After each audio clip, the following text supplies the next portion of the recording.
6:20 in the morning, and Claudia Harlow woke to a ceiling she didn't recognize. White paint, a hairline crack running from the corner toward a light fixture she'd never seen before. Her head throbbed with the kind of pain that came from cheap wine and expensive mistakes. She sat up too fast, and the room tilted. Modest living room worn couch beneath her children's drawings taped to a refrigerator across an open kitchen. A crayon rendering of stick figures holding hands under a crooked sun. Spelling test on the fridge door, 100% gold star, a teacher's cursive praise she couldn't quite read from this distance. She looked down. Men's t-shirt, grey and oversized, hung past her hips. Sweatpants with a drawstring pulled tight. Not her clothes, not her house, not her life. The last clear memory surfaced like something dredged from deep water. The Metropolitan Club. Crystal glasses catching light from chandeliers. Her fourth glass of wine, maybe her fifth. Voices around her going soft, and then softer. After that, nothing. A void where the rest of Friday night should have been. Her phone lay on the coffee table screen facing up, charging cord snaking to an outlet she hadn't plugged it into. Battery at 87%. She grabbed it with shaking hands and dialed the number she knew better than her own. 3 rings. Jennifer's voice came through sharp with concern, an hour ahead in Boston where morning was already fully awake. "Claudia, it's early. You okay?" The words caught in her throat. She forced them out anyway. Jennifer, I need something happened." Silence on the other end, the kind that meant Jennifer was already sitting up, already reaching for the notepad she kept by her bed for middle-of-the-night calls from clients in crisis. "What happened? Where are you?" "I don't know. I woke up in a man's house." Jennifer's breath hitched audibly. "What? Whose house, Claudia? Where? I don't recognize this place." Her voice was rising now, panic clawing up from her chest. "I'm wearing his clothes, men's clothes." "Claudia, slow down. Whose house?" Elijah Crane. He works for me." A pause. Then Jennifer's voice came back harder, edged with the prosecutor instinct she'd honed over 15 years of corporate law. "Your analyst. The one you—" "Yes, but I don't remember how I got here. I don't remember anything after the party." Her hands were shaking so badly the phone nearly slipped. She could hear Jennifer moving now, footsteps on hardwood, the sound of a laptop opening. "Claudia, listen to me. Are you hurt? Check yourself. Are you injured?" She did a quick inventory. Headache, yes. Nausea, definitely. But nothing else. No pain beyond the hangover screaming through her skull. "I don't think so. But I can't, Jennifer. I'm wearing his clothes and I don't know what happened." The fear in her own voice sounded foreign. Claudia Harlow didn't do fear.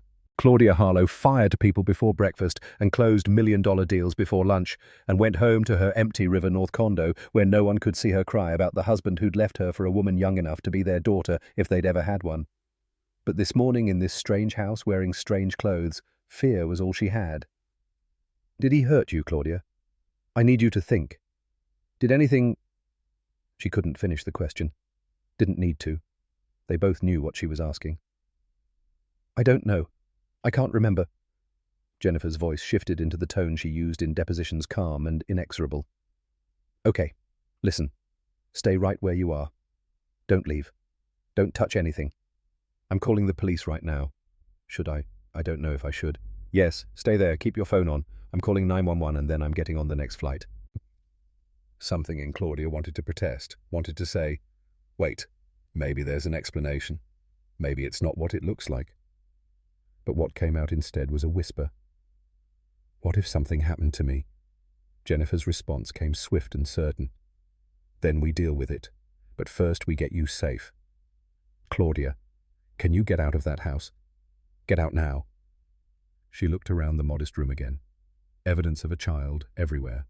A backpack by the door, pink with unicorns. Small shoes lined up in a neat row. Library books stacked on a side table, their spines showing titles she remembered from her own childhood.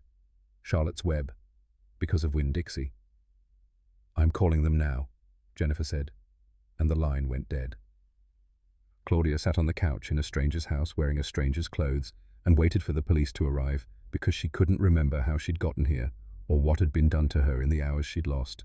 24 hours earlier, none of this had seemed possible. 24 hours earlier, Elijah Crane had been invisible, which was exactly how he preferred it. 5:30 on Friday morning, and his alarm went off in the darkness of a bedroom he'd shared with someone else for 9 years before sharing it alone for 3. He silenced it before the second beep. Zara didn't need to wake for another hour, and he'd learned long ago to move through the house like a ghost in these early hours. Ghosts didn't wake sleeping children. Ghosts didn't disturb the delicate peace of a home held together by routine and ritual and the sheer force of one man's determination not to let his daughter see how hard he was working to keep it all from falling apart. Coffee first. The machine gurgled to life while he showered in water, hot enough to wake his mind, but quick enough not to drain the tank before Zara needed hers. Dressed in the dark grey slacks, white shirt, navy tie that Sarah had bought him 6 Christmases ago. The fabric was starting to fray at the fold, but he couldn't bring himself to replace it.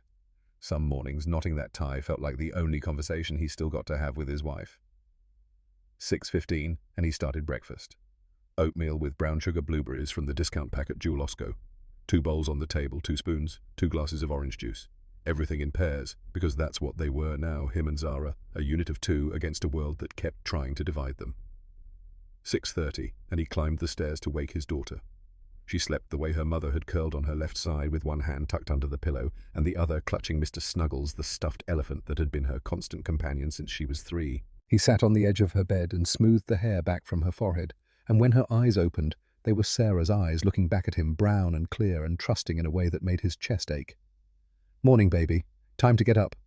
She stretched, yawned, smiled that gap-toothed smile that would be closing soon, her adult teeth already pushing through. "Is it Friday?" "It's Friday." "Christmas show tonight." "Christmas show tonight." She sat up fast, suddenly awake. "You're coming, right? You promised you're sitting in the front row." He'd promised. He always promised. And in 8 years of single fatherhood, he'd never broken one of those promises, because promises to Zara were the architecture that held their world together. "Front row center seat. I'll be the one in the tie. All the dads wear ties, Daddy. Then I'll be the one clapping the loudest." She laughed and climbed out of bed, and they went downstairs to breakfast together, and for 30 minutes the world was exactly the size of their kitchen table, and nothing bad could touch them there. 7 o'clock, and he walked her 2 houses down to Mrs. Pritchard's place, a brick bungalow identical to his own, except for the white shutters and the garden that actually got tended instead of just endured. Mrs. Pritchard opened the door before he could knock, already dressed for the day, despite her retirement already smiling at Zara the way grandmothers smile at children who aren't technically theirs, but might as well be. "Morning, Elijah. Morning, sweet girl." "Mrs. Pritchard, thank you again for tonight. I know it's last minute." She waved him off. "Nonsense. I've been looking forward to it all week. Haven't seen a school Christmas show since my own kids were little. Besides, someone needs to record it properly, and you know those other parents just hold their phones up and block everyone's view." He smiled because Mrs. Pritchard was right, and because she'd been right about so many things over the years, and because without her he didn't know how he would have survived those first terrible months after Sarah died, when he could barely get out of bed, let alone get his daughter to school on time. 7:15 Lincoln Elementary. I'll meet you there." "Front row center seat," Zara chimed in, and Mrs. Pritchard laughed. "Wouldn't dream of sitting anywhere else." Elijah kissed the top of Zara's head, promised her again that he'd be there, and walked to the L station through a December morning cold enough to sting his face and wake him fully to the day ahead. 45 minutes later, he stepped off the train at Adams and Wabash and joined the river of people flowing into the buildings that made up Chicago's financial district. Sterling and Associates occupied the 38th floor of a glass tower that reflected the morning sun back at itself, and Elijah had been walking through its lobby for 8 years without ever quite feeling like he belonged there. For a black man in corporate America, there is no margin for error. He'd learned that lesson early, learned it the hard way at his first job out of college when a laptop went missing, and somehow the investigation had focused on him, despite his having nothing to do with it. 3 months of scrutiny, 3 months of being watched like a suspect, 3 months of proving his innocence before they finally found the laptop in a conference room where it had been left by the VP who'd accused him in the first place. No apology, no acknowledgement, just a quiet suggestion that maybe he'd be happier somewhere else. So he'd gone somewhere else. And at Sterling, he'd built a reputation brick by careful brick. Never late, never absent. Never the subject of office gossip. Impeccable work every time, no exceptions. 8 years, and he'd been promoted to senior analyst and given projects that mattered, and earned the respect of people who would never fully see him as anything but the black guy in their department who was surprisingly good with numbers. One misunderstanding, one wrong word from the right person, and all of it could vanish overnight. He lived by that knowledge the way other people lived by their religion. His desk sat in a cube farm on the east side of the floor, close enough to a window that he could see the lake when he stood up, but not close enough to have an actual view while sitting. Two monitors, keyboard, mouse, a photo of Zara from last year's first day of school, and nothing else. No personal items. No indication that a human being occupied this space for 10 hours a day. Clean desk policy, sure, but also something deeper. The less of himself he left visible, the less there was for people to judge.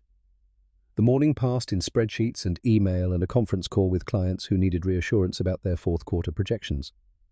Elijah gave them that reassurance with data and charts and the kind of quiet confidence that made people trust him even when they didn't quite understand what he was saying. By lunch, he'd solved 3 problems that weren't technically his responsibility, but that would make his supervisor's job easier, and by 3 o'clock, he'd finished the analysis that wasn't due until Monday. 6 o'clock and the holiday party started in the Metropolitan Club, a restaurant Sterling rented out every December for an event that was mandatory in everything but name. Elijah wore the same suit he'd worn to work because he didn't own a second one, and he arrived exactly 15 minutes after the official start time because arriving early looked too eager, and arriving late looked like he didn't care. The room glittered with money and ego in equal measure. 200 employees plus spouses, open bar tables laden with shrimp cocktails and beef tenderloin, and desserts sculpted to look like winter scenes. Elijah shook hands with EVP Johnson, made small talk with the department heads who remembered his name and some who didn't, and kept one eye on his watch the entire time. 6:45, and he'd been there for exactly 45 minutes, which was enough to be seen, but not so long that anyone would expect him to stay. Zara's show started at 7:15, 18 miles from downtown to Lincoln Elementary traffic depending. He could make it if he left now. He grabbed his coat from the back of his chair and headed for the door. The crash stopped him 3 steps from freedom. Across the room, Claudia Harlow knocked over her purse and sent its contents scattering across the polished floor. Lipstick tubes, compact mirror wallet spilling receipts and iPhone with a cracked screen that stayed dark when it hit the ground. She dropped to her knees to gather everything, and even from this distance Elijah could see her hands shaking. Claudia Harlow, Director of Investment Analysis, his direct supervisor, the woman who signed his performance reviews and approved his vacation requests and held his career in her hands. He'd worked under her for 6 years, and in all that time he'd never seen her as anything but perfectly composed. Sharp suits, sharper decisions, the kind of woman who commanded respect without raising her voice. Tonight she was drunk, not tipsy, not loosened up from champagne. Drunk in the way that made people look away, that turned faces toward other conversations, that created an invisible circle of space around someone falling apart in public. She tried to stand and stumbled. A waiter rushed over, but she waved him off, slurring something that sounded like, "I'm fine," but convinced no one. The other executives had already migrated to the far corner of the room. Junior staff pretended to be fascinated by the dessert table. No one was going to help her. Elijah's hand tightened on his coat. 6:48. If he walked out right now, if he didn't look back, he could be in his car in 5 minutes. Traffic would be light heading south at this hour. 18 miles, 25 minutes park and walk to the auditorium and slide into his seat just as the lights went down. Zara would scan the audience and find his face and smile that smile that made everything else worth enduring. He looked at Claudia, fumbling with her scattered belongings, and then he looked at the door, and then he made the choice that would change everything. He walked back, knelt beside her, started gathering the items she kept dropping. "Miss Harlow, do you have someone I can call?" She looked at him and struggled to focus. "Elijah, why are you... You should go." Her breath smelled like wine, and something sharper underneath something that tasted like grief. "Do you have someone to pick you up?" She shook her head, and the motion made her sway. "Jennifer's in Boston. My phone is..." She stared at the dark screen in her hand. "Dead. Battery's dead." "I can call you a cab. What's your address?" The laugh that came out of her was bitter and broken. "New place, River North, moved last week. Can't remember the street number. It's in my phone." "Your keys." "Keys." She said it like she was testing the word, seeing if it made sense. "Keys are at the office, in my desk." "Was going to pick them up after." Elijah did the math quickly. Dead phone, no address, no keys, drunk enough that leaving her alone would be dangerous at best and criminal at worst. He looked around the room one more time. The other executives had their backs turned. No one was watching. No one cared. He thought about Zara backstage right now, probably in her angel costume already, probably asking Mrs. Pritchard for the 10th time if her daddy was definitely coming. He thought about the news stories he'd read, women assaulted after office parties left vulnerable by too much alcohol and too little oversight. He thought about the optics of what he was considering. A black man, A white woman, his supervisor, too drunk to consent to anything including being helped. Every instinct he'd developed over 38 years of navigating a world quick to judge and slow to forgive screamed at him to walk away. But he also thought about Sarah's voice in his head, the conversation they'd had a month before she died, when she was lucid enough to know she was dying and desperate to make sure he understood what mattered. Teach her the world can be good, Elijah. Teach her people help each other. Don't let this city make her hard. Don't let my dying make her afraid. He pulled out his phone. 703. Dialed the number he knew by heart. Mrs. Pritchard answered on the second ring. Elijah, everything okay? Mrs. Pritchard, I need a huge favor. Can you take Zara to her performance tonight? The silence lasted only a second, but it felt eternal. Of course I can. But she's been talking about this for weeks. She'll be so disappointed. His voice cracked around the edges. I know. Tell her I love her. Tell her I'm sorry. Tell her I'll watch the video 100 times. Tell her I had to help someone who needed help. Mrs. Pritchard's response came gentle but firm. I'll record everything. You're doing the right thing, Elijah. I hope that's enough. He ended the call and turned back to Claudia, who was swaying on her feet like a tree in wind. Come on, Miss Harlow. I'm taking you somewhere safe. She didn't resist when he took her arm, barely seemed to register his presence as he guided her toward the exit. A few employees glanced their way and then quickly found somewhere else to look. Elijah could feel the speculation starting already, the story being written in real time.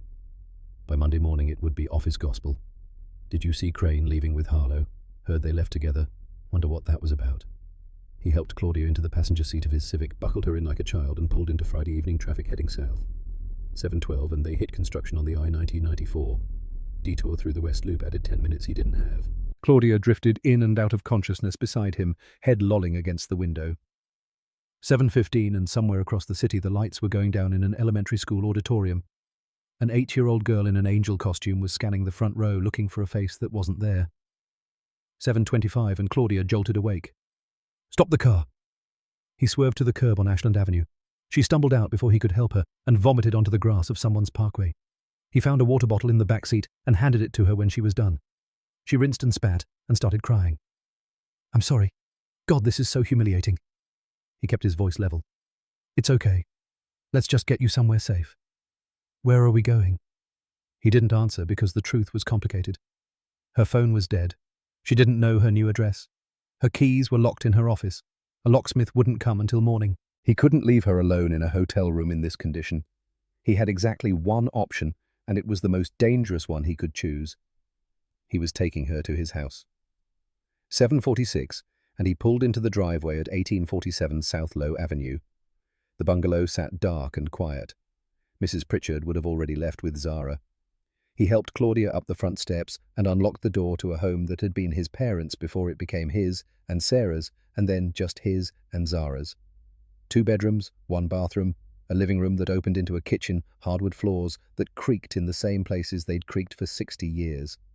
He guided Claudia to the couch, and she collapsed immediately. Barely conscious now, the adrenaline of vomiting used up. He went to his bedroom and found clean clothes. A grey t-shirt from a charity 5K he'd run 2 years ago. Old sweatpants that had been Sarah's and were now just clothes he wore on weekends. Folded them carefully and placed them on the coffee table beside a glass of water and 2 aspirin. Her phone had fallen from her purse. The screen was cracked, but the phone itself looked functional, just dead. He plugged it into the charger near the couch and watched the screen flicker to life. 7:52. He pulled out his own phone and took a photo of Claudia's phone charging timestamp visible in the corner. Evidence. He was building evidence. Then he tore a sheet from Zara's math homework notebook and wrote in careful block letters. S. Harlow, you are at my home. 1847 S. Low, Avenue, Chicago, ill, 60616. You drank too much at the company party. You could not remember your new address. Your keys were at the office. I could not leave you alone. Your phone is charging on the table. I am sleeping in my daughter's room at the end of the hall. If you need anything, knock on the door. Water and aspirin on the table. Elijah Crane. Friday, December 13th, 7:55 p.m. He read it twice. Clear, precise, time-stamped. Placed it prominently next to the water glass where she couldn't miss it when she woke up. Took another photo with his phone, the note in position, evidence that he'd tried to make her feel safe. Turned off the main lights but left the bathroom light on so she wouldn't wake disoriented in the dark. closed the door to the hallway to give her privacy, stood in his kitchen in the darkness, and felt the weight of what he'd just done settle over him like a physical thing. 8:05, and his phone buzzed. Text from Mrs. Pritchard. She was amazing, standing ovation, sending video now. The video file downloaded. Thumbnail showed Zara in her white angel robe, cardboard wings, spread behind her tinsel halo catching stage lights. He stared at that frozen image and couldn't bring himself to press play. Typed back, "Thank you for taking her. I owe you everything, Mrs." Pritchard responded immediately. "You're a good man, Elijah. She'll understand someday." He set the phone face down on the counter and sat at the kitchen table in the dark. From the living room came the sound of Claudia's breathing, deep and steady with sleep, or unconsciousness, or both. Every creak of the house made him jump. Every car passing on the street outside made his pulse spike. What have I done, he thought. What have I done? He imagined Monday morning, walking into Sterling and Associates, whispers in the break room, HR calling him in, police at his door, Zara asking why Daddy lost his job. The scenarios multiplied in his head like a virus, each one worse than the last, each one ending with him in handcuffs or unemployed or both. And Zara looking at him with those Sarah eyes asking what happened. Why? What did you do? 10:45, and headlights swept across the front window. He was at the door before Mrs. Pritchard could knock, stepping outside and pulling it closed behind him so the sound wouldn't wake Claudia. Mrs. Pritchard looked at him with grandmother's eyes that saw too much. How was she? Elijah, she was perfect. That solo, her voice was so clear. A pause that carried weight. But she kept scanning the audience, looking for you. The words hit like a fist to the chest. He kept his face neutral the way he'd learned to do the mask that meant, "I'm fine, everything's fine, nothing hurts." "Thank you for recording it." Mrs. Pritchard studied him. "Everything okay here? That work emergency?" He glanced back at the closed door. "Someone from work got sick at the party, couldn't get home, just needed a safe place to sleep it off." She nodded slowly. Didn't press.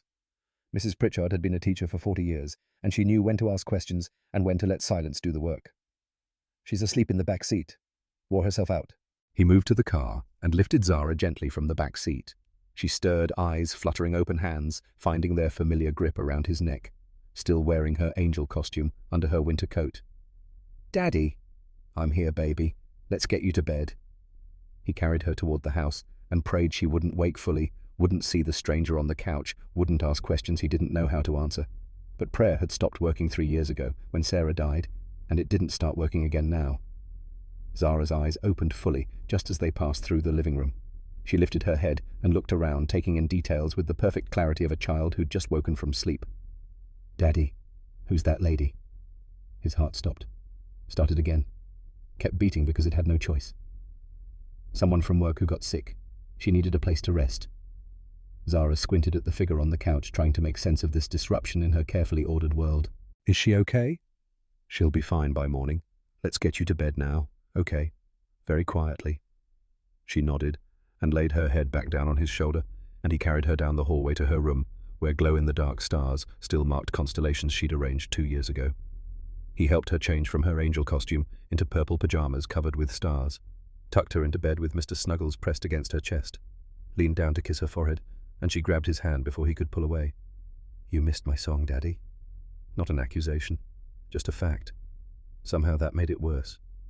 "I know, baby. I'm so sorry. Mrs. Pritchard said you were helping someone." "I was. Someone who really needed help." Zara was quiet for a moment, processing this information with the seriousness she brought to everything. "Okay. I love you, Daddy." "I love you too, Zara.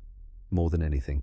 She fell asleep within minutes the way children do, unburdened by the weight of consequences they can't yet imagine. Elijah pulled a thin blanket from her closet and spread it on the floor beside her bed, lay down and stared at the plastic stars overhead and listened to his daughter breathe. Soft and steady, the sound of innocence, the sound of trust. From the living room silence, Claudia sleeping, a stranger in his house, a woman who could destroy his life with one phone call, one wrong word to the right person. He checked his phone. 11:47, 12:33, 1:18, 2:09. At 3 in the morning, he finally opened the video Mrs. Pritchard had sent, put in earbuds so he wouldn't wake Zara, pressed play. The footage was shaky, filmed from the middle rows, but he could see his daughter clearly. white robe, cardboard wings, tinsel halo catching the stage lights. The choir singing "Angels We Have Heard on High," 20 children's voices blending into something that almost sounded holy. Third verse, and Zara stepped forward for her solo. Her voice came clear and confident, not a trace of nervousness. "Sleep in heavenly peace." The audience went quiet, captivated. And then, near the end of the song, Zara did something that wasn't in the script. She looked directly at the camera, found Mrs. Pritchard in the crowd and waved. "Hi, Daddy Video, I know you're busy, but I love you." The audience erupted in warm laughter. Mrs. Pritchard's voice on the recording, "Oh, sweetie." Zara beamed, waved again, then turned back to the choir and finished the song properly. The video ended. Elijah realized his face was wet. He was lying on the floor of his daughter's bedroom at 3 a.m, crying silently while a stranger slept on his couch, and the woman on that couch held his future in hands that wouldn't remember holding it. He didn't sleep, couldn't sleep, just lay there in the darkness and waited for morning. 6:15, and grey light filtered through Zara's curtains. He heard movement from the living room, Claudia waking up. He should go out there, should explain, should try to control the narrative before it controlled him. But he stayed where he was. Let her see the note first. Let the evidence speak. Let her understand before fear turned understanding into accusation. 6:22, and he heard her voice muffled through the walls, but clear enough to make out words. Jennifer, I need something happened." Elijah lay perfectly still on the floor beside his daughter's bed, listening to a woman he barely knew make a phone call that would decide whether he had a future or just a past, and understood with perfect clarity that he had done the right thing. Whether the right thing would be enough was another question entirely. Jennifer's voice came sharp through the speaker an hour ahead in Boston, where the morning had already turned businesslike. "What do you mean you don't know what happened, Claudia? Focus. Are you hurt?" Claudia did another inventory of her body, checking for pain beyond the splitting headache. "Nothing.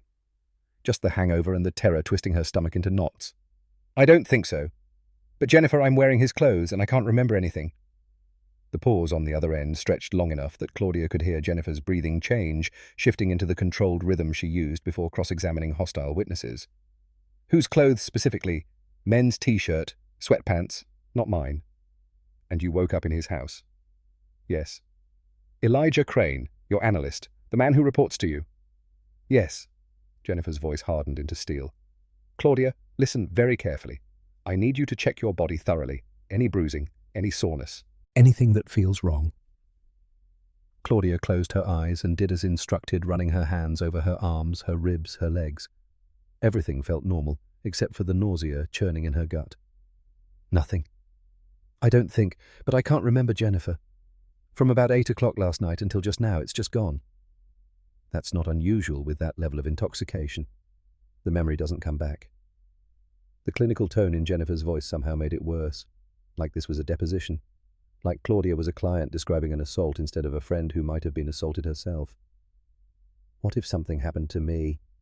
She hated how small her voice sounded. Claudia Harlow didn't do small. Claudia Harlow closed deals and fired underperformers and negotiated contracts that made grown men sweat. But sitting on a stranger's couch in a stranger's clothes with a hole in her memory where Friday night should be small was all she had left. "Then we deal with it," Jennifer shot back, voice firm. "But first priority is getting you safe. Can you leave that house right now?" Claudia stood too quickly and the room spun. She grabbed the arm of the couch to steady herself. "I'm dizzy. I don't think I can." "Then call 911 yourself. Tell them you need help. Tell them where you are." "I don't even know where." She looked around frantically for some indication of location. Through a window, she could see brick bungalows lining a street she didn't recognize. South Side somewhere, judging by the architecture. Miles from her River North condo. "Jennifer, I don't know if calling the police is—" "It absolutely is. Claudia, you're in shock. You can't think straight. I'm calling them right now and then I'm getting on the next flight. Do not leave that house. Stay on the line with me." Jennifer. "Claudia, get out of that house. Get out now and wait outside." The urgency in Jennifer's voice finally penetrated the fog in Claudia's head. She pushed herself up from the couch, swaying on her feet, and that's when she heard it. A small voice from somewhere down a hallway. "Daddy!" Claudia froze. Jennifer was still talking rapid-fire instructions about staying on the phone and getting to the street and flagging down help, but Claudia had stopped listening. Because a child lived in this house. A child was awake and asking for her father. Footsteps in the hallway. Light barefoot moving toward the living room. Jennifer, hold on. No, don't hang up, Claudia. She lowered the phone but didn't end the call. Through the speaker she could hear Jennifer shouting her name, but the sound seemed to come from very far away. A little girl appeared in the living room doorway. 8 years old, maybe 9, wearing purple pajamas with stars. Dark skin hair braided close to her scalp, clutching a stuffed elephant under one arm. She rubbed sleep from her eyes and looked at Claudia with open curiosity instead of fear. "Are you feeling better today, Mom?" The question was so unexpected, so perfectly innocent, that Claudia couldn't immediately process it. Through the phone, Jennifer's voice rose to a shout. "Claudia! Claudia! Who's that? Who's there?" The little girl tilted her head to one side, studying Claudia the way children study adults when trying to understand something that doesn't quite fit their world. "Daddy said you were sick last night." Behind the girl, a man appeared in the doorway. Elijah Crane. Still wearing the clothes he'd worn to the party, or maybe he'd changed. Claudia couldn't tell anymore. He put his hands gently on the girl's shoulders, and his face showed something Claudia couldn't quite name. Not fear, exactly. Something deeper. Something that looked like a man standing at the edge of a cliff watching the ground crumble beneath his feet. "This is my daughter Zara." His voice came steady, despite whatever was happening behind his eyes. Professional, the same tone he used in meetings when presenting quarterly reports. The little girl Zara looked up at Claudia with those clear eyes that hadn't yet learned to hide anything. "My daddy makes really good soup when I'm sick, and hot chocolate with marshmallows. Do you want some?" Through the phone, Jennifer was screaming now, barely coherent with panic. "Claudia, answer me! Who is that?" Claudia raised the phone back to her ear, unable to look away from this child standing in purple star pajamas, offering soup to a stranger. "There's a little girl here."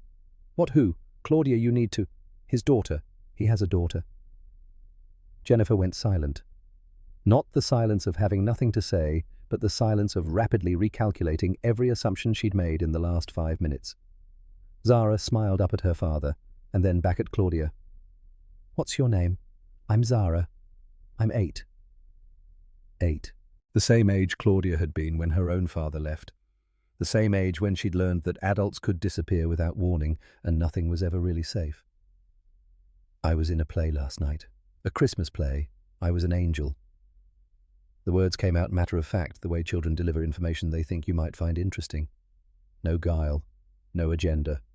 Just a girl telling a stranger about her evening. Then Zara added the line that would change everything. "Daddy couldn't come watch me because he was helping you." The words hung in the air like something solid, like a verdict delivered by a judge too young to understand what she was saying. Claudia felt the ground shift beneath her feet, but this time it had nothing to do with the hangover. She looked at Elijah standing in the doorway with his hands on his daughter's shoulders. Protective but not possessive. Present but not hovering. The kind of father who'd raised a child confident enough to walk up to strangers and offer soup. "Hold on, Jen." She lowered the phone again. Jennifer's protests faded to background noise. Around the living room, details clicked into focus that she'd been too panicked to register before. The refrigerator covered in children's artwork, crayon drawings of stick figures holding hands, a spelling test held up by a magnet shaped like an apple, 100% gold star, a teacher's cursive across the top that read, "Excellent work, Zara." On the coffee table, a stack of library books. Charlotte's Web on top, its spine creased from multiple readings. Beside it, because of Winn-Dixie, Harry Potter and the Sorcerer's Stone. Chapter books for a child who loved to read. Framed photos everywhere. Zara missing her 2 front teeth, grinning at the camera. Elijah and Zara at what looked like a county fair, both holding cotton candy. Another photo, older, showing a woman holding a baby. The woman had Zara's smile. Past tense. Had. A child's backpack by the front door, pink with unicorns. Small shoes lined up in a neat row. Sneakers for school, dress shoes for church, rain boots with frog faces on the toes. And on the coffee table, partially hidden behind the water glass, she'd been too frantic to notice a piece of paper with writing on it. Claudia picked it up with trembling hands. "Ms. Harlow, you are at my home, 1847 S. Lowe Avenue, Chicago, IL 60616. The address." He'd written down the address. Not just the street, but the full zip code, clear and precise, so she'd know exactly where she was. "You drank too much at the company party. You could not remember your new address. Your keys were at the office. I could not leave you alone." Statement of facts. No judgment, no commentary. just the sequence of events that had led to her waking up on this couch. Your phone is charging on the table. I am sleeping in my daughter's room at the end of the hall. If you need anything, knock on the door. Water and aspirin on the table. She looked at the items he'd mentioned. The water glass condensation still clinging to the sides. 2 white tablets beside it. Her phone on the table, charging cord snaking to an outlet battery icon showing 87%. At the bottom of the note, a signature and timestamp. Elijah Crane. Friday, December 13th, 7:55 p.m. 7:55. He'd written the time, not just the date, but the hour and minute when he'd left this note for her to find, creating a record, building evidence, protecting both of them, or protecting himself. She looked up at him standing in the doorway at his daughter tucked safely in front of him, and tried to reconcile what she'd been thinking 5 minutes ago with what she was seeing now. Her phone was still transmitting Jennifer's voice, tinny and distant but insistent. Claudia raised it back to her ear. "Jen, I'll call you back." "What? No." "Claudia, the police are already—" "Cancel it. Call them back and cancel it right now." "I can't just—" "Claudia, you're not thinking clearly." "I'm thinking perfectly clearly. Call them. Cancel it. I'll explain in 5 minutes." "Are you in danger?" "If you're in danger and can't say so." "Jennifer, I'm fine. Call them back. 5 minutes." She ended the call before Jennifer could argue further. The silence that followed felt enormous, broken only by Zara's breathing and the distant sound of a car passing on the street outside. Elijah hadn't moved from the doorway. Zara looked up at him, and then at Claudia, sensing the tension in the room the way children always did, but not understanding its source. Claudia read the note again. Slower this time, taking in every word, every detail he'd included. The specificity of it. The care. This wasn't a man who'd done something he needed to hide. This was a man who'd anticipated exactly what would happen when she woke up and tried to prepare for it. When she finally looked up, Elijah was watching her with an expression she'd never seen on him in 6 years of working together. Resignation, maybe, or acceptance. The look of someone who'd done everything right and was waiting to be punished for it anyway. She opened her mouth to speak and couldn't find words adequate to the moment. Started again. "Elijah, I need you to tell me the truth." He nodded once, a sharp, downward movement of his chin. "Last night." "Did we—" She couldn't finish the sentence. Not with his daughter standing right there. But he understood what she was asking. The question that had to be asked and answered before anything else could move forward. His voice came level and clear. "No, nothing happened." He didn't elaborate, didn't rush to explain or justify, just stated the fact and let it sit between them. Claudia's hands were still shaking, but now for a different reason. "I need to know everything." "You were very drunk at the party. No one was helping you. Your phone was dead. You couldn't remember your new address. Your keys were at the office."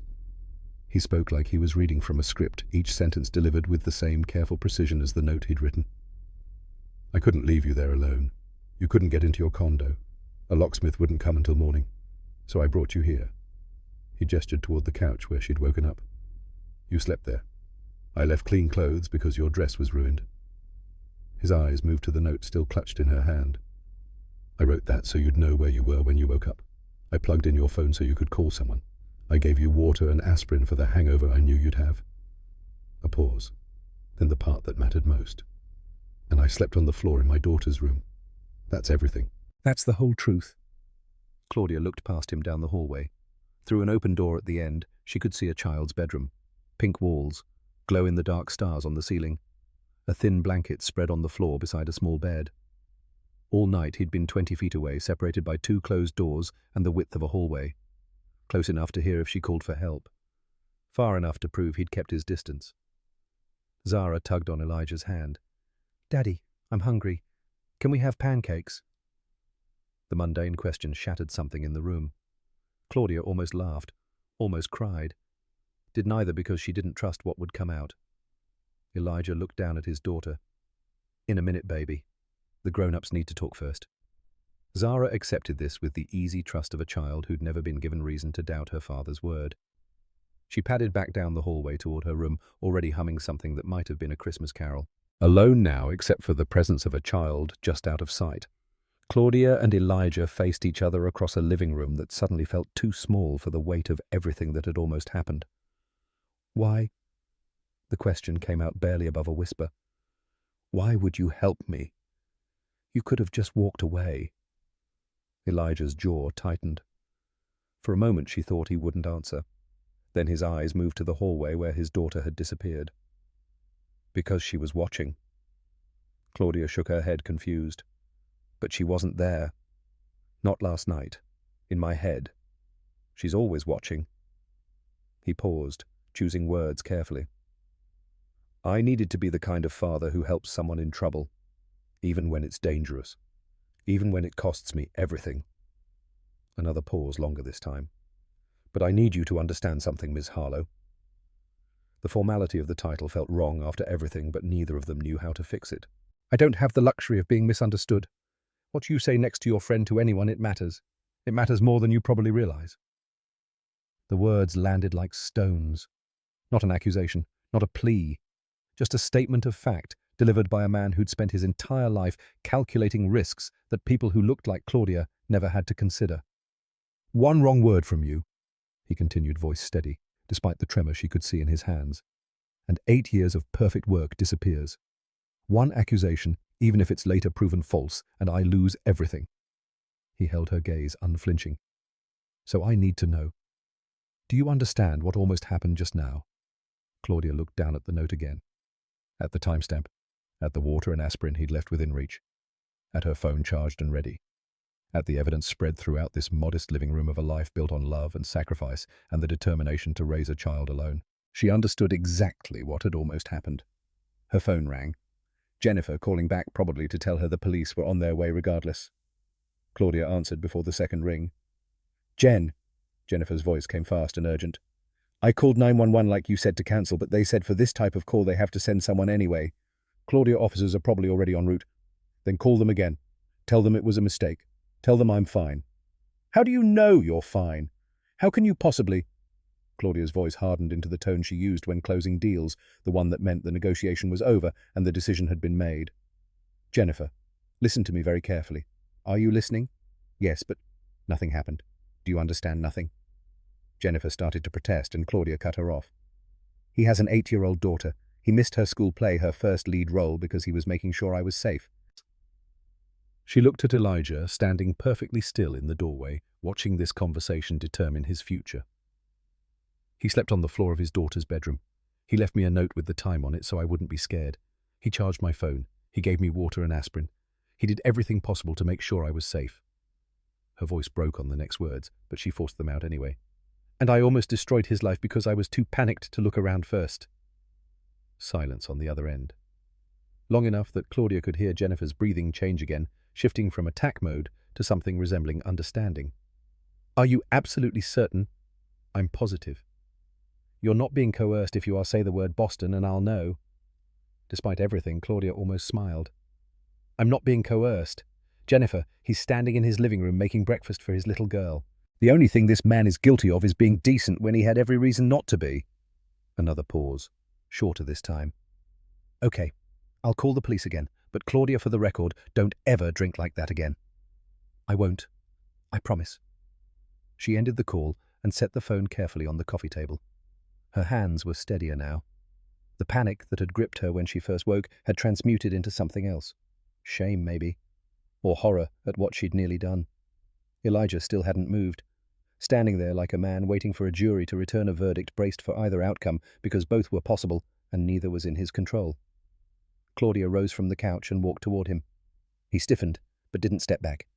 She stopped 3 feet away, maintaining distance because proximity suddenly felt important in a way it never had before. I owe you an apology. Her voice came out steadier than she'd expected. More than an apology. I don't know if there's even a word for what I owe you. Elijah's face remained carefully neutral, that professional mask she'd seen in 100 meetings, but now understood was armor. You were scared. You woke up in a strange place with no memory. Anyone would be terrified. Claudia shook her head hard enough to make her vision swim. That's not an excuse. I know what could have happened if I'd said the wrong thing to Jennifer, if she'd gotten the police here before I had a chance to think clearly. She forced herself to hold his gaze. I know what that would have meant for you, for Zara. The sound of her daughter's name in Claudia's mouth made Elijah's eyes close briefly. When he opened them again, something had shifted in his expression. Not softening exactly, more like the armor cracking just enough to show the man underneath. But you didn't say the wrong thing.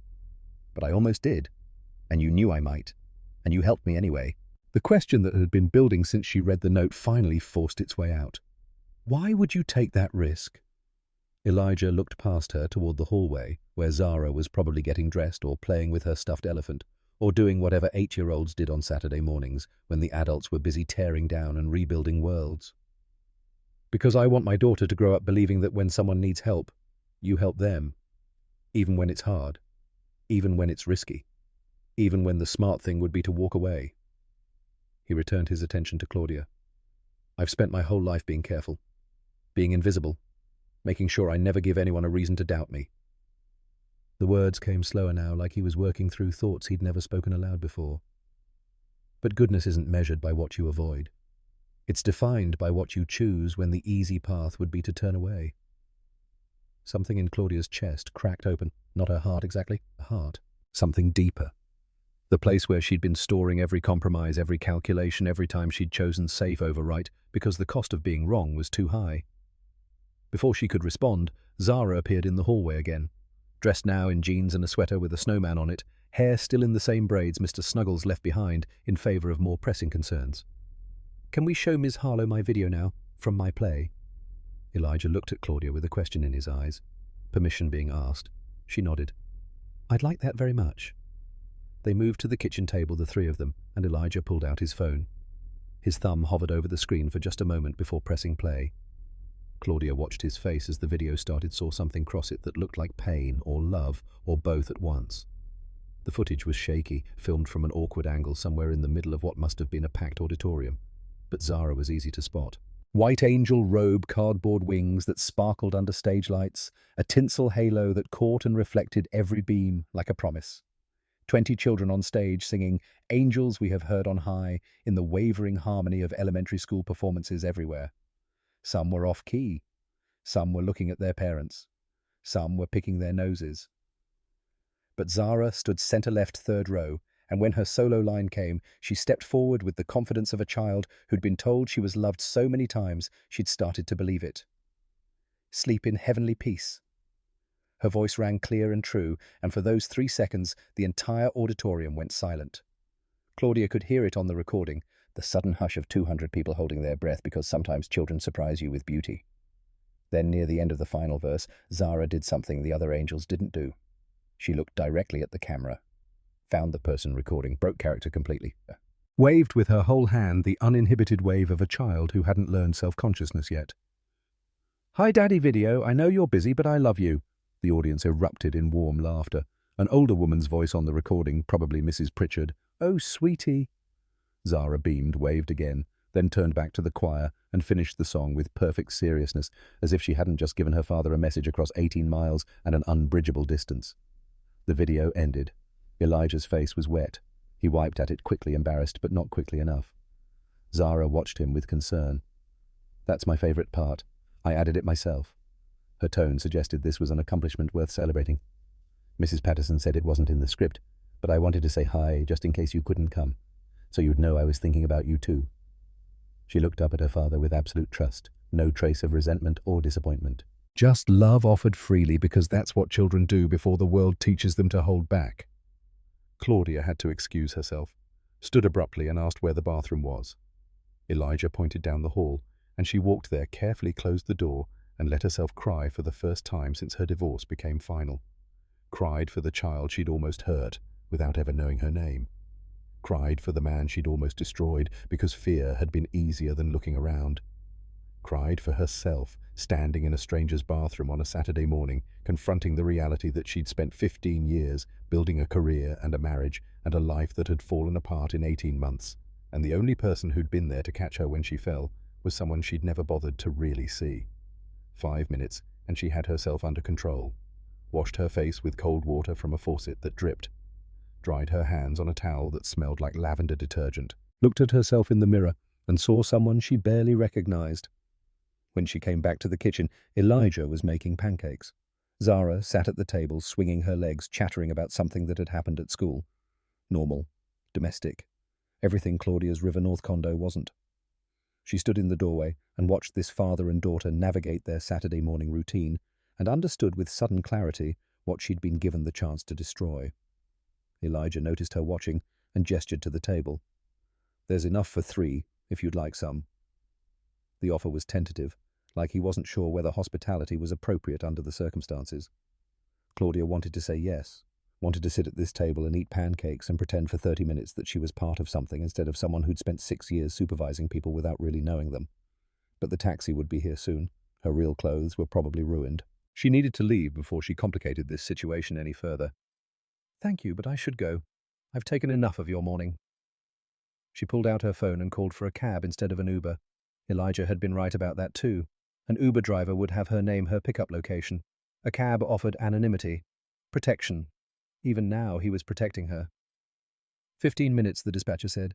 She could wait that long. Zara used the time to show Claudia her favorite books, pulled them off the shelf and stacked them on the coffee table, narrating each one with the kind of enthusiastic synopsis that only children could deliver. This one is about a girl and her dog, and they live in a trailer park, and she meets all these people who are sad, but she helps them feel better. And this one is about a pig who's going to be killed, but a spider writes messages in her web to save him. And this one is about a boy who finds out he's a wizard and goes to a special school. Simple plots delivered with absolute earnestness. Claudia listened and nodded and tried to remember the last time she'd read anything that wasn't a financial report or a legal brief. The taxi horn sounded outside. Claudia stood, still wearing Elijah's t-shirt and sweatpants because her dress was in a plastic bag, stained and torn and unwearable. She looked nothing like Director Claudia Harlow, who commanded conference rooms and approved budgets and made junior analysts nervous with a single glance. She looked human. At the door, Elijah stood back to give her space. Professional distance maintained even now, but his eyes asked the question he couldn't voice. "Are we okay? Is this going to follow me to work on Monday? Will I still have a job?" Claudia met his gaze and tried to put everything she couldn't say into the words she could manage. "Thank you for everything. I'll never forget what you did." He nodded once, accepting but not celebrating, like a man who'd survived something but wasn't sure the surviving was over yet. Zara appeared beside him and tugged on Claudia's borrowed sweatpants. "Will you come back sometime?" The question froze both adults. Claudia looked at Elijah, asking silent permission, and saw in his face that he didn't know how to answer either. Complicated didn't begin to cover what this was. She knelt down to Zara's eye level. "I don't know, sweetheart. Your daddy and I work together. It might be complicated." Zara processed this with visible disappointment, but then brightened. "Well, if you ever get sick again, we have soup." Despite everything, Claudia laughed. Real laughter, the kind she hadn't managed in months. "Thank you, Zara. I'll remember that." She stood and looked at Elijah one more time. Needed to say something that mattered, something that would make him understand she meant what she said about never forgetting. "This stays between us. I promise. No one will ever know." His expression didn't change, but something in his shoulders relaxed fractionally. She pushed harder, needing him to believe her. "I promise. On everything I have. No one will ever know. Not HR, not colleagues, not anyone. Your job is safe. Your reputation is safe." Her voice dropped to something fierce and certain. "I will make sure of it." The taxi honked again, impatient. Claudia touched Zara's head lightly, gave Elijah a final nod, and walked out into the December morning. The cab driver didn't ask questions, just entered the River North address she gave and pulled away from the curb. Claudia turned back once to see father and daughter standing in the doorway, his hand on her shoulder, both watching her leave. She raised one hand in a wave. They waved back. Then the cab turned the corner, and they were gone. Claudia leaned back against the cracked vinyl seat and tried to process everything that had happened in the last 2 hours. Woke up terrified. Nearly destroyed a good man. Got saved by an 8-year-old's innocence and a carefully written note. Learned that sometimes the people you supervise see you more clearly than you see yourself. The cab merged onto Lakeshore Drive, heading north. Saturday morning traffic was light. The lake stretched grey and endless to the east, winter waves breaking against concrete barriers. Claudia pulled out her phone and looked at the timestamp from when she'd first called Jennifer. 6:23 a.m. 47 minutes between waking up and understanding. 47 minutes during which she'd assumed the worst because assumption was easier than observation. 47 minutes in which one phone call could have changed everything. She thought about Monday morning, walking into Sterling and Associates, seeing Elijah at his desk, pretending nothing happened because that's what they both needed. But something had happened. Something that couldn't be undone or forgotten, even if no one else ever knew about it. The cab pulled up outside her building. The doorman opened her door, and his eyes widened slightly at her outfit, before professionalism smoothed his expression back to neutral. "Good morning, Miss Harlow. Rough night?" She managed a smile. "Something like that, Derek." His name was Derek. She'd lived here 3 weeks, and finally remembered. Inside her condo, 1,700 square feet of modern minimalism, everything was exactly as she'd left it Friday afternoon. Empty wine bottle on the counter from Thursday night. Laptop open on the dining table that never saw dining. View of the city through floor-to-ceiling windows that cost extra, but she was never home during daylight to enjoy. She stood in the middle of her living room and understood with sudden clarity that she'd been calling this place home, but home was something else entirely. Home was where you left notes with timestamps. Home was where your daughter's artwork covered the refrigerator. Home was where you slept on floors to protect people you barely knew, because that's what good people did. Claudia Harlow had spent 6 years working beside Elijah Crane without seeing him, had signed his performance reviews and approved his projects, and never once asked him about the life he lived outside these walls. Monday, she would go back to work and see him differently, not because anything between them had changed, but because she had. The weekend stretched like a held breath. Saturday afternoon, Elijah took Zara to the playground 3 blocks from their house, the one with the old swings and the slide that had been there since he was a child. She ran ahead of him the way she always did, Mr. Snuggles left behind, because stuffed elephants didn't belong on monkey bars. He pushed her on the swings and counted the seconds between each arc, watched other families arrive and disperse. Normal Saturday routines playing out around him while his mind kept circling back to the same question. What happens Monday? Zara jumped off at the apex of a swing, landed hard, but steady, turned back with a grin that was pure Sarah. Did you see that I went so high? I saw. Be careful, baby. I'm always careful. She wasn't. She was 8 and fearless and trusted that the world would catch her if she fell. Elijah envied that trust, even as he worked every day to preserve it. They stopped at the grocery store on the way home. Zara picked out ingredients for Sunday dinner with the seriousness she brought to all decisions: chicken or fish, rice or pasta. She chose chicken and rice, the meal Sarah used to make every Sunday before lupus made cooking too difficult and then made everything impossible. At the register, Elijah's phone buzzed. His hand went to his pocket, automatically pulse spiking. But it was just a promotional email from a credit card company. No text from Claudia. No email from HR. No call from Sterling's legal department. Nothing. Sunday morning they went to church, the same small Baptist congregation his parents had attended, where he'd been baptized at 12 and married Sarah at 24 and eulogized her at 35. Pastor Williams caught him after the service, concern evident in eyes that had seen too many of his congregants struggle. Everything all right, Elijah? You seemed distracted during the sermon. Just work stuff, Pastor. Nothing I can't handle. Pastor Williams nodded but didn't look convinced. My door's always open. You know that. I appreciate it. But some burdens couldn't be shared, not even with God. Some choices you made alone and lived with alone, and waited to see if they'd destroy you. Sunday evening, Zara wanted to watch her video again. They sat together on the couch, her tucked under his arm, and played it 5 times in a row. Each viewing she'd point out something new. A classmate who'd forgotten their cue. The way the tinsel on her halo caught the stage lights. How Mrs. Patterson had smiled when Zara hit her solo note perfectly. Are you still sad you missed it? The question came gentle, without reproach, which somehow made it cut deeper. A little bit, but watching it with you now is pretty special too. She considered this, weighing whether this counted as adequate compensation. Next time you'll be there though, right? In the front row. Next time I'll be in the front row, I promise. She accepted the promise the way she accepted everything from him, with total faith that he'd keep it. Then she fell asleep against his shoulder, exhausted from a weekend of normal 8-year-old activities, and he carried her to bed wondering if normal was about to become a memory. Monday morning arrived, inevitable as judgment. Each familiar action felt fragile as Elijah moved through his routine. The L train was packed with other commuters heading to jobs they probably took for granted. Elijah stood near the door and watched the city slide past, calculating how many stops until his life either continued or ended. Sterling and Associates at 8:15, same as always. The lobby looked identical to Friday. Tommy was working security, a retired cop who'd been friendly since Elijah's first day 8 years ago. Morning, Elijah. How was your weekend? The question was routine, expected normal. Elijah forced his voice to match. Fine, Tommy. Yours? Can't complain. Bears won, so that's something. That's something.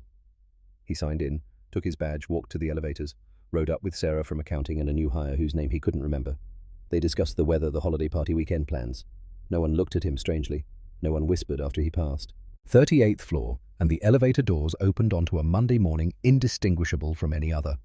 Analysts at their desks, coffee brewing in the break room, the low hum of conversations about spreadsheets and client calls and year-end bonuses. Elijah walked to his cube expecting someone to stop him, expecting Claudia to appear in her doorway with that expression executives wore when delivering bad news, expecting HR to materialize with their careful, neutral faces and their prepared scripts about allegations requiring investigation. Nothing. His desk was exactly as he'd left it Friday afternoon. Computer in sleep mode monitors dark, the photo of Zara smiling up at him from last year's first day of school. He set down his bag and powered everything on. Email loaded with the usual Monday influx. Project updates, client questions, automated reports. Not a single message about Friday night.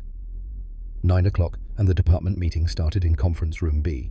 Elijah grabbed his notebook and headed down the hall, waiting for the moment when everyone would turn to look at him, when the whispers would start, when the truth of Friday night would detonate his carefully constructed life. Claudia walked in at 9:02, exactly as punctual as she'd always been. She wore a charcoal suit, hair pulled back, makeup flawless. Director Claudia Harlow, who commanded rooms and approved budgets and made decisions that moved millions of dollars. Not the woman who'd woken up terrified on his couch 48 hours ago. She called the meeting to order with the same brisk efficiency she always brought to Monday mornings. Ran through the agenda, asked for updates on active projects, assigned new work. When she got to Elijah's quarterly analysis, she looked at him exactly the way she'd looked at him in every other meeting for 6 years. Professional, focused, distant. "Elijah, where are we on the Q4 client retention metrics?" He delivered his update. She asked clarifying questions about the data, took notes, nodded. "Good work. Send me the full report by Wednesday." She moved to the next agenda item without pause. Miguel's infrastructure analysis. Sarah's budget reconciliation. No special attention to Elijah. No meaningful glances. Nothing to indicate Friday night had happened at all. The meeting ended at 9:45. People filed out discussing their assignments. Elijah was last to leave, gathering his materials, slowly waiting to see if Claudia would say something now that they were alone. She looked up from her notes, met his eyes for exactly 3 seconds, and gave a single slight nod. That was all. Then she gathered her own materials and left, and Elijah stood in the empty conference room, understanding that this was how it would be. They would pretend nothing happened, because pretending was the only way forward for both of them. Lunchtime in the break room brought the usual conversations. Someone mentioned the holiday party, laughed about Johnson's rambling speech and Henderson's terrible karaoke. A junior analyst complained about the shrimp cocktails running out too early. Someone else made a joke about the open bar leading to questionable decisions. No one mentioned seeing Claudia drunk. No one mentioned watching Elijah leave with her. No one looked at him with knowing eyes or whispered when he walked past. The story that could have destroyed him had apparently died before it could spread. By 3 o'clock, Elijah allowed himself to believe that maybe, possibly incredibly, he was going to survive this. Claudia had kept her word. No one would ever know. His job was safe, his reputation intact. Thursday afternoon at 4:30, Elijah was deep in the quarterly report when a shadow fell across his desk. He looked up to find Claudia standing there, and his entire body went tense, despite 4 days of evidence that she meant what she'd said about protecting him. "Elijah, do you have the minute?" "Of course, Miss Harlow." She gestured toward an empty conference room nearby. He followed, heart rate climbing, mind already racing through scenarios. Changed her mind, realized the liability, decided it was safer to report what happened and let HR sort it out. But when they were inside with the door open, maintaining propriety through visibility, her question caught him completely off guard. "Does Zara have any more performances coming up?" Elijah blinked, recalibrating. "Christmas pageant, December 21st. She's playing an angel again." Claudia's expression shifted into something he'd never seen on her before. Not quite a smile, but softer than her usual professional mask. "Don't miss it." The words came firm, almost commanding. "Whatever comes up, whatever meetings are scheduled, whatever work needs doing, don't miss it." Understanding hit him like a wave. She wasn't just making conversation. She was giving him permission. More than that. She was protecting him from the same choice he'd faced Friday night. "I won't. Front row." Now she did smile, genuine and brief. "Good. She deserves that." She started to leave, then turned back as if remembering something else. "Oh, and Elijah, that Q4 analysis you're working on. Excellent work so far." He waited for the other shoe to drop. "When you're ready, I'd like to discuss the possibility of you leading the Q1 strategy initiative." His eyes widened involuntarily. The Q1 initiative was senior-level work. the kind of project that went on performance reviews and got noticed by executives above Claudia's level. That's a director-track project. I know. I think you're ready. She left before he could respond. Elijah stood alone in the conference room, trying to reconcile what had just happened with everything he thought he understood about how the world worked. She wasn't just protecting him. She was evaluating him based on his actual work, promoting him because he'd earned it, not despite what happened or because of it. This was what respect looked like when it finally showed up. December 21st arrived, bright and cold, the kind of Chicago winter day that made your face ache if you stayed outside too long. Elijah spent the morning finishing the Q1 proposal. Claudia had assigned him work that would normally consume his full attention, but today kept getting interrupted by glances at the clock. 5 o'clock, and he saved his files, shut down his computer. VP Harris appeared at his cube just as he was reaching for his coat. Elijah, can you stay late? We need those market projections for tomorrow's client call. The old Elijah, the one who'd existed before Friday the 13th, would have said yes immediately. Would have called Mrs. Pritchard to pick up Zara, would have stayed until 8 or 9 finishing work that could probably wait. Would have chosen safe over important because safe had always been the only rational choice. But that Elijah had slept on his daughter's floor and watched a terrified woman nearly destroy them both and learned that safety was an illusion anyway. I can't tonight. I have somewhere I need to be. Harris looked genuinely surprised. It's important for the... So is this. I'll have the projections on your desk by 8 a.m. tomorrow, but tonight I can't stay. Something in his voice must have communicated that this wasn't negotiable, because Harris nodded slowly. Okay, 8 a.m. sharp. 8 a.m. sharp. Elijah walked out at 5:15, the earliest he'd left work in 8 years that wasn't a medical emergency. The L was crowded with evening commuters, but he barely noticed. Too busy calculating whether he'd have time to stop home and change, or if he should head straight to Lincoln Elementary. Straight to the school. He could change later. Zara mattered more than his appearance. 6:30, and he walked through the auditorium doors into organized chaos. Parents claiming seats, children shrieking in that particular frequency that meant excitement verging on hysteria, teachers trying to corral everyone into some semblance of order. Front row center seat, exactly where he'd promised to be. He sat down and finally let himself exhale. Made it. Kept his word. Zara would scan the audience and find him and smile, and this time he'd be there to smile back. Mrs. Pritchard waved from the back rows. He waved back, grateful again for her presence in their lives, for all the time she'd covered when he couldn't, for recording a video he'd watch 1,000 times but would never fully make up for missing the real thing. 6:50 and the auditorium was nearly full. Parents with cameras, grandparents with programs, siblings dragged along against their will. The energy in the room felt celebratory, communal. Everyone gathered to watch children pretend to be angels and shepherds and wise men. Then a woman in an expensive wool coat walked through the doors, and Elijah's breath caught. Claudia scanned the room, spotted him walk down the aisle with the confidence of someone who belonged wherever she decided to be. She stopped beside his row. "Is this seat taken?" She pointed to the empty chair next to him. He moved his coat. "Please." She sat, and for a moment neither of them spoke. The absurdity of the situation hung between them. His supervisor at his daughter's school play. The woman who'd woken up in his house 9 days ago, now sitting beside him in an elementary school auditorium. "Thank you for letting me come." Her voice came quiet, almost tentative. "You didn't have to." "I wanted to. I owed her an audience member." A pause waited with everything they couldn't say in a room full of people. "And I wanted to see what I almost made you miss." The lights dimmed before Elijah could respond. The curtain opened on a stage dressed to look like Bethlehem, complete with a cardboard stable and a spotlight playing the role of the star. 20 angels lined up in the back row, 10 shepherds in the middle, 3 wise men in front wearing construction paper crowns. Zara stood third from the left in the angel section, same white robe and tinsel halo as her first performance. Her eyes immediately found Elijah in the front row, and her entire face lit up like someone had turned on a lamp inside her. Then she saw Claudia sitting next to him, and her smile grew impossibly wider. She waved, barely containing her excitement, and the music teacher had to gently lower her arm to get her back into position. The performance started with Silent Night, all the children swaying in unison, some actually singing, others just mouthing the words. Then the shepherds delivered their lines about watching their flocks, and the wise men explained about following a star, and finally the angels got their moment. Angels we have heard on high swelled from speakers hidden somewhere backstage. 20 children began to sing their voices, blending into something that approximated harmony.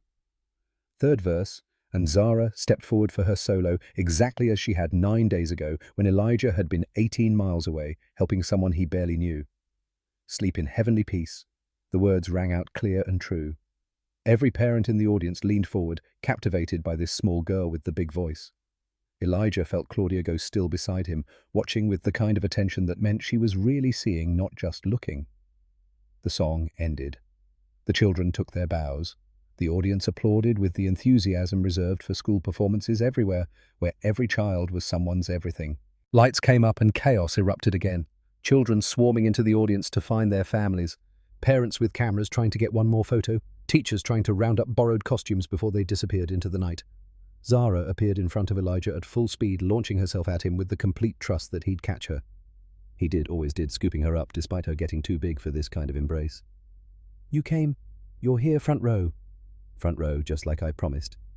She pulled back to look at his face, verifying his presence, then turned her attention to the woman beside him. "Ms. Harlow, you came too." Claudia smiled genuinely this time. No professional mask in sight. "I did, and you were absolutely wonderful, Zara. Did you see my solo? Did you hear how I didn't mess up any of the words? I heard. Your voice is beautiful." Zara beamed, then grabbed both their hands, one in each of hers, and dragged them toward where Mrs. Pritchard was waiting with the other parents. For 30 seconds, they were just 3 people connected by a little girl's grip, and anyone watching would have assumed they were a family instead of what they actually were, 2 adults trying to figure out what came after, almost destroying each other. Outside in the parking lot, the cold hit like a wall. Parents bundled children into cars, everyone heading home to hot chocolate and bedtime routines. Zara walked between Elijah and Claudia, still holding both their hands, chattering about the performance and how Lily had forgotten her line and how the wise man's crown had fallen off. At Claudia's car, an Audi that probably cost more than Elijah's house, Zara finally released her grip. "Thank you for coming to watch me." Her gratitude came so sincere it hurt. "Thank you for inviting me." Claudia glanced at Elijah, a question in her eyes that he couldn't quite read. Permission for something. Acknowledgement of something. Understanding about something. "I meant what I said last week, about the Q1 initiative. You've earned it, Elijah. This has nothing to do with anything else." He heard what she wasn't saying. This promotion was based on merit, not guilt or obligation, or the complicated dance they'd been doing since Saturday morning. She was evaluating him on his work, because that's what good leaders did. "I appreciate that. You would have gotten here anyway. I'm just making sure you get here now." She opened her car door, then paused. She really was wonderful tonight. She is. Every day. Claudia drove away into the December night, and Elijah stood in the parking lot with his daughter tucked against his side, watching taillights disappear into traffic, and felt something loosen in his chest that had been clenched tight since he'd first heard Claudia's voice on the phone Saturday morning. Maybe the world wasn't fair. It probably never would be. But sometimes, if you were lucky and brave and willing to do the right thing even when it terrified you, the world gave you this, a daughter who believed you'd always show up, and a supervisor who saw you clearly enough to help you rise. 18 months later, June sunshine turned Elijah's backyard into the kind of day that made children remember summer forever. 20 kids ran circles around the garden beds Zara had helped plant in April, their voices carrying that particular frequency of birthday party joy. Mrs. Pritchard manned the cake table, protecting it from early raids. Elijah stood at the grill flipping burgers and watching his daughter hold court among her subjects. 10 years old next week, double digits. Sarah had missed so much, would miss everything else that came after. But Zara carried her mother's smile and her father's determination, and somehow that felt like enough. A car pulled up out front, expensive and familiar. Zara spotted it first, abandoning her friends to race toward the driveway. "Miss Harlow's here." Claudia emerged carrying a wrapped present dressed casually in jeans and a sweater. Zara hit her at full speed, and Claudia caught her with practiced ease. "Happy almost birthday. You came. I wouldn't miss it." She handed over the present, and Zara tore into it immediately. Inside, a complete hardcover set of The Little House on the Prairie, book's beautiful illustrated editions. "These were my favorites when I was your age. I thought you might like them too." Zara's eyes went wide. "I love them. Thank you." She hugged Claudia fiercely, then ran off to show Mrs. Pritchard, leaving the adults standing together in the driveway. They walked to the backyard, navigating through the chaos of children who'd consumed too much sugar. Elijah returned to the grill, while Claudia found a seat on the porch steps. "She's grown so much." "She has. 10 years old. I can't believe it." "You're doing a wonderful job with her." They fell into comfortable silence. After a while, Claudia spoke again, thoughtful. That night, what you did. I was at my worst and you chose to help anyway. Elijah flipped a burger, choosing words carefully. I didn't do it for thanks. I know. That's what makes it matter. A pause filled with 18 months of working together, building respect on complicated foundation. You taught me something too, that doing the right thing isn't about guaranteed outcomes. It's about who you choose to be. He gestured towards Zara, organizing her friends into an elaborate game. When an 8-year-old is always watching.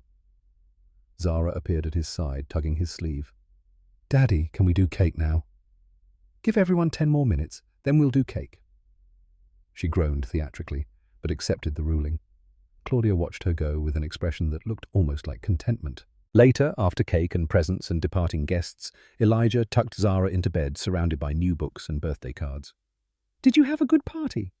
The best, Daddy. Thank you. She yawned, fighting sleep. I'm glad Ms. Harlow came. I like when she visits. Me too, sweetheart. Her eyes were closing, but she fought to get one more thought out. Daddy, I'm glad you helped her that night. The words jerked Elijah fully alert. You remember that? Of course. You said she needed help.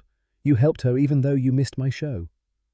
She opened her eyes just enough to look at him seriously. That was the right thing to do. Elijah's throat tightened. Zara nodded with absolute certainty. Because now she's our friend, and friends help each other. She kissed his cheek. Good night, Daddy. I love you. I love you too, Zara. So much. She fell asleep within seconds. Elijah stood carefully and walked to the back porch. June evening had cooled to something comfortable, fireflies beginning their dance in the garden. He thought about the past 18 months. Monday, after that Saturday, walking into Sterling expecting his career to end. The promotion to assistant director he'd earned on merit. Claudia showing up at performances and birthday parties, becoming part of their lives in small but significant ways. For 38 years, Elijah Crane had survived by being invisible, by calculating every risk and choosing safety over exposure. But that December night, he'd made a different choice. Had allowed himself to be seen helping someone vulnerable, accepting the danger it created. The world hadn't become fair. There would always be people ready to assume the worst. Always risks he had to calculate that others never considered. Always moments when doing good meant putting everything on the line. But there would also be moments like this. A daughter who understood why he'd made the choice he made. A colleague who saw him for who he really was. A future built on truth instead of fear. Being good wasn't about perfection. It was about choosing courage when fear would be easier. About doing the right thing even when terrified of the cost. And sometimes the world rewarded that choice. Not with promotions or recognition, but with something better, a daughter who believed in him, a friend who saw him clearly, and the quiet certainty that when the next moment came he'd make the same choice again. Because that's who Elijah Crane was. Not invisible, just good. And that in the end was enough.